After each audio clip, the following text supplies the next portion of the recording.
Hi, I'm Paula Doyle. I'm going to talk to you a little bit about Easy Stack quilts, which is the subject of my latest book.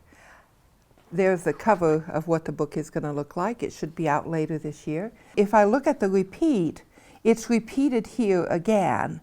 So that is a 12-inch repeat. So again, a factor of 24. So here we have a stack which has 4 different squares, but they're all identical in print, you see.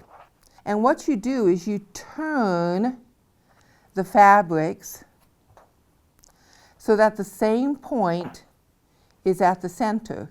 And you see that is one of the possible patterns.